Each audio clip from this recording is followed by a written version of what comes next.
Today, we are traveling back in time, way back, over 2 millennia, to the birth of India's very first great empire. This was an empire that, for the first time in history, brought almost the entire Indian subcontinent under one single ruler. But you know, this isn't just a story about conquest. It's a truly revolutionary story of politics, philosophy, and a system of government so advanced you can still feel its echoes in our world today. We are talking about the Mauryan Empire, and how they pulled it off? Well, that's an incredible story. Now, just to set the stage, get a load of this quote. When we think about our modern cities, right, we've got zoning laws, parks, industrial zones, business districts. Well, the Mauryans were doing all of that over 2,300 years ago. They had special forests reserved for elephants, sanitation systems, and they were even registering births and deaths in their capital city, Pataliputra. This was no primitive backwater. This was a sophisticated, highly organized state. And that really brings us to the core question here. How did that happen? How on earth did a civilization from the 4th century BC build an administrative machine that feels so familiar to us? What was the secret sauce? What mix of ambition, pure genius, and philosophy allowed the Mauryans not just to conquer a subcontinent, but to govern it with such incredible foresight? That's the story we're going to unpack. Our story kicks off, like so many great ones do, with two absolutely extraordinary people. One was a young, hungry warrior who was destined to become an emperor. The other was his mentor, a brilliant and frankly ruthless strategist whose name would become legendary in the art of politics. Together they were the architect and the mastermind who would build this new superpower from the ground up. Okay, so picture this. The year is 321 BC. The powerful Nanda dynasty, which rules the kingdom of Magadha, is about to be toppled. And the man who does it is Chandragupta Maurya. But he was not alone. The brains behind the operation, his chief advisor, was the legendary Chanakya. This takeover was so epic it was later turned into a famous play. It wasn't just a rebellion, it was a calculated strategic coup that would completely change the course of Indian history. So how did they not only pull this off, but how did they plan to actually run the place? The answer is in this text, the Arthashastra. Written by Chanakya himself, this wasn't just some book of friendly advice. This was the empire's operating manual. It laid out a whole theory of government, called the Saptanga theory, which broke down a state into 7 essential parts. It detailed everything from how to collect taxes to foreign policy. It even described this wild espionage system with 2 kinds of spies, some who stayed in one place and others who roamed around. And get this, it had regulations for state-controlled diamond mines. This was literally the blueprint for their empire. With Chanakya's playbook in hand, Chandragupta unleashed his military. And we're talking about a massive force. Foot soldiers, cavalry, war elephants, the whole shebang. This wasn't just for parades. Chandragupta systematically beat the Greek generals that Alexander the Great had left behind. Around 301 BC, he came face to face with Alexander's top general, Seleucus Nicator. And he didn't just win, he won decisively. The peace treaty that followed forced Seleucus to give up a huge chunk of territory. Chandragupta hadn't just united India, he had secured its borders against one of the most powerful armies in the world.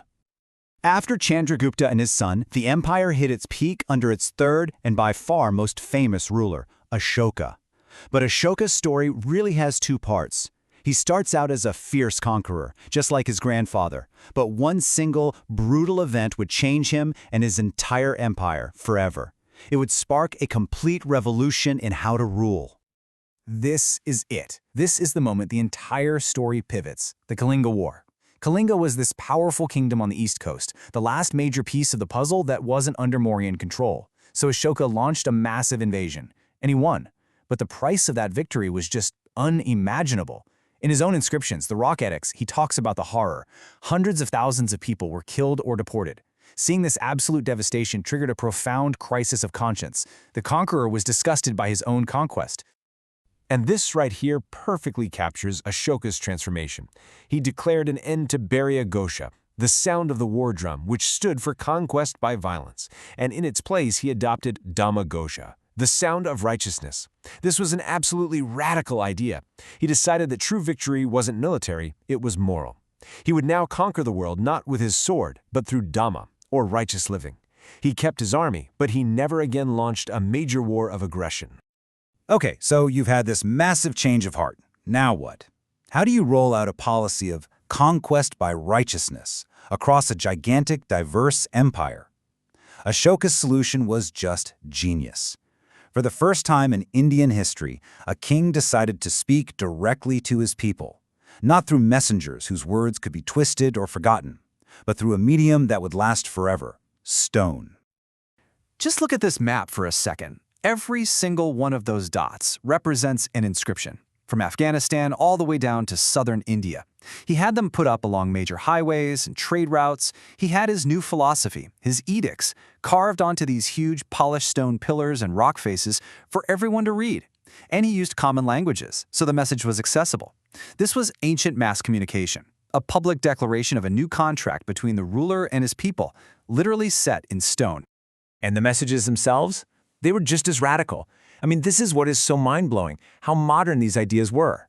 His edicts contained what is pretty much the world's first ever animal welfare charter. One of his edicts flat out prohibits animal sacrifice. Another one orders the creation of hospitals for both people and animals. He even banned the killing of certain species and put limits on hunting. We're talking about a state-sponsored conservation policy etched in stone 2,000 years before we started passing modern environmental laws. So what exactly was this Dhamma he was promoting? Now, the most important thing to get is that it wasn't a specific religion. Ashoka himself was a Buddhist, sure, but his Dhamma was meant to be a universal code for how to live. It was all about creating a harmonious society.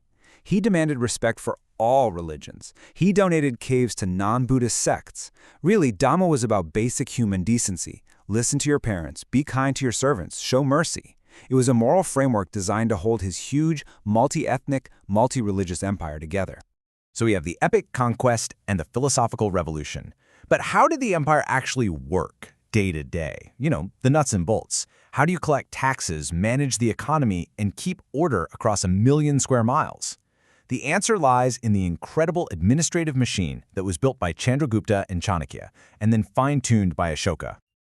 The Mauryan administration was this beautifully organized pyramid. At the very top, of course, you had the king, and he was helped by a council of ministers. The empire was then split into big provinces, each with its own capital city, and these were usually governed by royal princes. Then, those provinces were divided into smaller districts overseen by officials. And at the very bottom of it all was the village, led by a headman who was appointed by the government. It was this perfect, clear chain of command, from the palace right down to the farmer. Now, this salary table, which comes from the Arthashastra, is so revealing.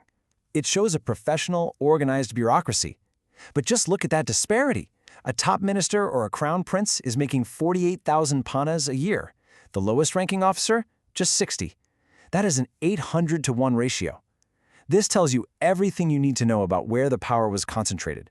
It also shows they had a sophisticated cash economy, paying everyone with silver coins called pana. So where did all that money come from? How did they afford this giant army and all those officials? Simple. The state had its hands in everything. The Mauryan government had a total monopoly on the most profitable parts of the economy. They controlled all mining, the sale of liquor, and weapon manufacturing. All the money from royal lands went straight to the treasury. They taxed forests, they taxed salt, they even charged people to use the irrigation canals they built. This was a centralized, state-controlled economy on a scale India had never seen before. The Mauryan Empire, as an empire, lasted for about 136 years. And like all great empires, it eventually came to an end. But its impact, its ideas, and the profound questions it raised, those would echo through the centuries and continue to shape the Indian subcontinent long after the last Mauryan king was gone. So what happened? Well, it wasn't one single thing. It was more like a slow unraveling. After Ashoka died, his successors just weren't as strong. The enormous cost of keeping that huge army and bureaucracy running was causing major financial problems. In some places, local officials were so oppressive that people revolted. And as the center got weaker, new kingdoms started popping up on the edges, chipping away at the empire. The final blow came when the last Mauryan king was assassinated by his own general, who then started a new dynasty. So, after all is said and done, what are we left with? After the conquests, the stone edicts, and the final collapse, why do we still talk about the Mauryans today? What did they really leave behind? Well, their legacy is immense. First, they gave India the political blueprint for a unified subcontinent, an idea that would pop up again and again throughout history. Second, they created this incredibly sophisticated model for how to actually run a state. And third, through Ashoka, they gave the world one of its first great experiments in ethical leadership, including that incredible animal welfare charter. But maybe their most important legacy is a question that Ashoka himself posed with his actions. And this is the thought I really want to leave you with. Is it more powerful to conquer a nation's land or to win over the hearts and minds of its people? Ashoka traded the sound of the war drum for the sound of righteousness. He proved that an empire could be held together not just by brute force, but by a shared set of values. In the end, the Mauryan Empire of land crumbled away, but its empire of ideas, of unified government and compassionate rule, that endured. And that question, whether soft power can ultimately be stronger than hard power, is as relevant in our world today as it was on a stone pillar in the 3rd century BC.